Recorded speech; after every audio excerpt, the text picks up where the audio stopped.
Report محمد منشا but Christmas کی آمد کے سلسلہ میں مسیحی برادری کی خوشیاں دوبالا کرنے کے لیے میونسپل کمیٹی لالا موسیٰ کے جناح ہال میں رنگا رنگ تقریب کا اہتمام کیا گیا۔ تقریب کے مہمان خصوصی سید وجاہت حسنین شاہ، ڈاکٹر عابد نذیر چودھری، کوارڈینیٹر بلدیہ شبیر احمد بھٹی، سینیٹری انسپیکٹر علی نادر چودھری، جبکہ شریف ڈار، منیر ڈار اور تنویر ڈار کی جانب سے مسیحی بھائیوں میں عیدی تقسیم کی گئی۔ Chief officer municipal committee Chaudhry Tanveer Abbas Gujjar نے انجمن تاجران شہر کی ادبی تنظیمات اور دیگر مہمانوں کے ہمراہ کرسمس کا کیک کاٹا اور مسیحی برادری میں عیدی تقسیم کی۔ اس موقع پر سید وجاہت حسنین شاہ نے خطاب کرتے ہوئے کہا کہ مسیحی برادری کی ہر شعبہ میں خدمات قابل تحسین ہیں۔ ڈاکٹر عابد نذیر چودھری نے کہا کہ اسلام ہمیں مساوات، امن و بھائی چارے کا درس دیتا ہے۔ اسلام حقیقی معنوں میں اعلیٰ انسانی اقدار کی حامل معاشرے کا پیغام لے کر آیا۔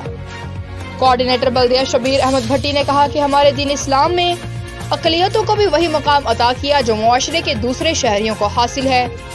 آپ صلی اللہ علیہ وآلہ وسلم نے اقلیتوں کے جان و مال، عزت و آبرو حتیٰ کہ ان کے مذہبی حقوق کو بھی ریاست مدینہ کے آئین کا حصہ بنایا۔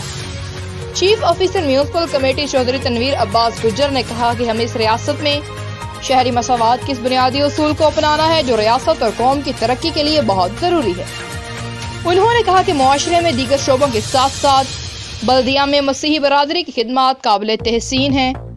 انہوں نے کہا کہ کرسمس کے دن سینیٹری انسپیکٹر علی نادر چودھری کی نگرانی میں سینیٹری سٹاف کرسمس تہوار پر چرچز کی صفائی ستھرائی سمیت تمام سہولیات کی فراہمی کے لیے تیار ہے۔ تقریب کے اہتمام پر مسیحی برادری کے ساتھ کیک کاٹا گیا اور ان کو عیدی سمیت کرسمس گفٹ بھی دیے گئے۔